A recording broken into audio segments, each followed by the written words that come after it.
Pahalgam attack के बाद भारत सरकार ने पाकिस्तान नागरिकों को देश से बाहर जाने का फरमान जारी क्या किया कि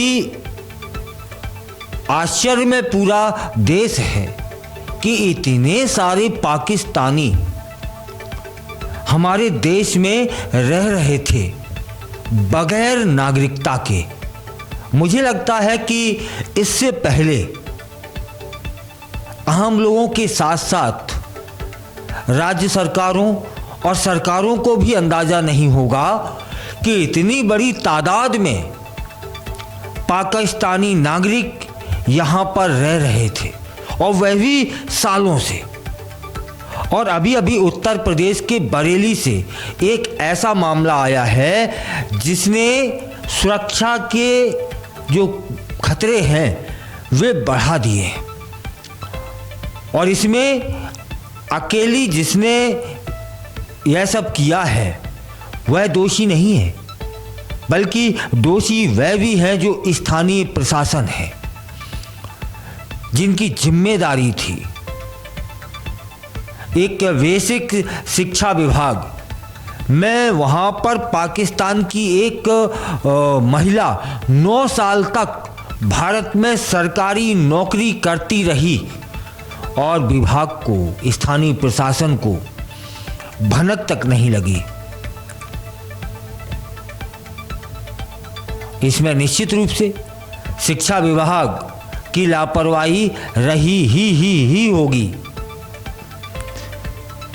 जो खुलासा हुआ है उसके अनुसार विभागीय अधिकारी बेहद गंभीर हो गए हैं। बरेली के डीएम, एसएसपी भी चिंतित हैं। और यहाँ एक बात और आश्चर्य में डाल देने वाली है कि शिक्षा विभाग ने समय रहते डीएम को या फिर एसएसपी को नहीं बताया, मामले को दबाकर रख लिया, जबकि यह मामला पहलगाम अटैक से पहले खुल चुका था। हम सभी जानते हैं कि कश्मीर के पहलगाम आतंकी हमले में 26 लोगों को हम गंवा चुके हैं। तब फिर यह महिला रहस्यमयी ढंग से गायब भी हो गई है और खुफिया एजेंसियां जो हमारी हैं उसकी 1 नहीं 2 नहीं 3 नहीं 8 टीमें उसे खोजने में लगी हुई हैं, लेकिन अभी तक उस महिला का कुछ भी सुराग हाथ नहीं लगा है। बताया यह भी जा रहा है कि पुलिस चप्पे चप्पे पर उसे खोज रही है, क्योंकि मामला देश की सुरक्षा से जुड़ा हुआ है। बरेली जिले के डीएम ने 2 सीनियर पीसीएस अधिकारी, एडीएम और सिटी मजिस्ट्रेट की एक ज्वाइंट जांच कमेटी भी बना दी है और आदेश दिया है कि पाकिस्तान की रहने वाली इस महिला का नाम क्या है, शुमाइला खान, को जल्दी से जल्दी खोजा जाए। पुलिस लगी हुई है, प्रशासनिक अमला बेहद परेशान है, क्योंकि वह महिला पूरे 9 साल तक शिक्षा विभाग में नौकरी करती रही फर्जी शैक्षणिक प्रमाण पत्रों के आधार पर। तब फिर प्रश्न ये बनता है कि उसको नौकरी पर रखने वाले अधिकारियों ने क्या देखा? क्या उन्हें इतनी भी समझ नहीं है कि कौन सा शैक्षणिक प्रमाण पत्र असली है, कौन सा नकली है? और फिर तो वेरिफिकेशन भी होती है, क्या वह भी नहीं कराई गई? खुफिया एजेंसियां सतर्क हो चुकी हैं। बरेली जिले में पाकिस्तानी महिला शुमाइला खान के गायब होने से हड़कंप मचा हुआ है। अब इसे विस्तार से जानते हैं कि पाकिस्तान की रहने वाली शुमाइला खान ने फर्जी प्रमाण पत्रों के आधार पर 2015 में बरेली में जिला में बेसिक शिक्षा विभाग में शिक्षिका की नौकरी प्राप्त कर ली थी और थाना फतेहगंज पश्चिम के माधोपुर सरकारी स्कूल में वह पूरे 9 साल तक नौकरी करती रही और विभागीय अधिकारियों की आंखों पर धूल झोंकती रही और उन अधिकारियों की आंखों पर पट्टी बंधी हुई थी। आपको बताते हैं कि 2 वर्ष पहले इसी सुमाइला खान के पाकिस्तानी होने की बात वहाँ स्थानीय स्तर पर उठती है। तब फिर उसकी जांच होती है और जो शिक्षा विभाग है वह इस मामले को दबा देता है, जबकि होना क्या चाहिए था कि स्थानीय डीएम को, एसएसपी को इस बात की जानकारी देनी चाहिए थी, जबकि फाइल लटका दी गई। और जब कुछ दिन पहले यह मामला बेहद तूल पकड़ा तब सुमाइला बेसिक शिक्षा विभाग के अधिकारियों से मिलने के बाद रहस्यमयी ढंग से गायब हो गई। बाद में शिक्षा विभाग ने खाना पूर्ति करते हुए महिला सुमाइला खान को बर्खास्त कर रिकवरी का आदेश दे दिया। लेकिन पिछले कुछ दिनों में पाकिस्तान की घिनौनी करतूत के बाद, घिनौनी करतूत कौन सी? पहलगाम अटैक। देश में आज सुरक्षा को लेकर खुफिया एजेंसियां सतर्क हैं, अलर्ट मोड पर हैं। ऐसे में पाकिस्तानी महिला सुमाइला का देश के अंदर ही गुम हो जाना, रहस्यमयी ढंग से गुम हो जाना, राष्ट्र की सुरक्षा पर एक सवाल खड़ा हो जाता है।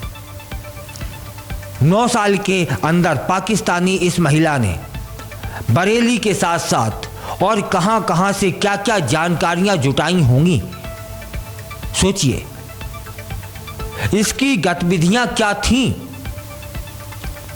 इसका जवाब किसी भी अधिकारी के पास नहीं है। यह फर्जी प्रमाण पत्रों के साथ नौकरी कैसे करती रही, कोई अधिकारी जवाब देने को तैयार नहीं है। इसकी नियुक्ति किसने की, वह क्या कर रहा था, इसका जवाब कोई देने को तैयार नहीं है। इसमें एक अहम बात यह है कि इस वक्त हिंदुस्तान से हर पाकिस्तानी नागरिक को खोज कर बाहर किया जा रहा है। वहीं ऐसे में सुमाइला खान का देश के अंदर ही गायब हो जाना बड़ा प्रश्न है। फिलहाल अब बरेली के जो डीएम है अविनाश सिंह ने बेसिक शिक्षा महकमा की लापरवाही को देखते हुए 2 सीनियर पीसीएस अधिकारियों, एडीएम और सिटी मजिस्ट्रेट की संयुक्त टीम बनाई और उन्हें आदेश दिया कि इस पाकिस्तानी महिला सुमाइला खान 9 साल तक बरेली में कैसे रही, क्या क्या किया, ये सारी जानकारी चाहिए। फिलहाल फतेहगंज पश्चिमी में मुकदमा दर्ज हो चुका है और पुलिस की 8 टीमें उसको निरंतर खोज रही हैं, लेकिन पुलिस के हाथ अभी तक कुछ नहीं आया है। सुमाइला खान की तलाश बहुत तेजी से जारी है। आखिर इस वक्त सुमाइला खान कहां होगी, यही एक बड़ा सवाल है। क्या कर रही होगी, यह भी एक बड़ा सवाल है। बरेली शिक्षा में तैनात बेसिक शिक्षा विभाग के अधिकारियों ने समय रहते इस मामले को प्रशासनिक उच्च अधिकारियों तक पहुंचा दिया होता ना, तो यह दिन न देखना पड़ता। अगर पाकिस्तानी महिला सुमाइला खान की गतिविधियां देश के खिलाफ हुई तो इसका जवाब कौन देगा। अब देखना यह भी है क्या पाकिस्तानी महिला सुमाइला खान पुलिस के हाथ आती है या फिर वह अपने मकसद में कामयाब हो जाएगी। लेकिन यह बहुत बड़ी लापरवाही है शिक्षा विभाग की, कर्ताओं की, कि तुम्हारी योग्यता कहां चली गई कि कोई एक महिला नियुक्त हो गई और तुमने कर दिया।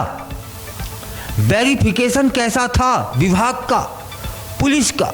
हर एक शासकीय सेवा में जाने से पहले पुलिस वेरिफिकेशन भी कराया जाता है। विभाग भी अपने स्तर पर वेरिफिकेशन कराता है। शैक्षणिक प्रमाण पत्रों की जांच होती है। साहब फिर वह क्या चीज थी जिससे तुम अधिकारियों की आंखों पर पट्टी बंध गई कि इस पाकिस्तानी नागरिक को तुमने शिक्षा विभाग में नौकरी की दी और वह पूरे 9 साल तक नौकरी करती रही, क्योंकि उसका नौकरी मकसद नहीं होगा। इस रहस्यमयी ढंग से गायब होना यही सवाल पैदा करता है कि नौकरी करना उसका मकसद नहीं था, नौकरी हासिल कर यहाँ पर रहते हुए खुफिया जानकारियाँ कहीं और देनी होंगी, यह भी हो सकता है। फिलहाल पुलिस की 8 टीमें चप्पे चप्पे पर उसे खोज रही हैं और शिक्षा विभाग की यह घोर लापरवाही सामने आई है। इनको दंड देना, इनको दंडित करना विभाग के साथ साथ सरकार का भी काम होना चाहिए और सरकार करेगी, लेकिन यह वक्त है इस सुमाइला खान को खोजने का और उससे सवाल करने का कि किन मकसद के साथ यहाँ आई थी और कैसे यह सब तुमने हासिल किया और इस बीच में 9 साल रहते हुए क्या क्या किया।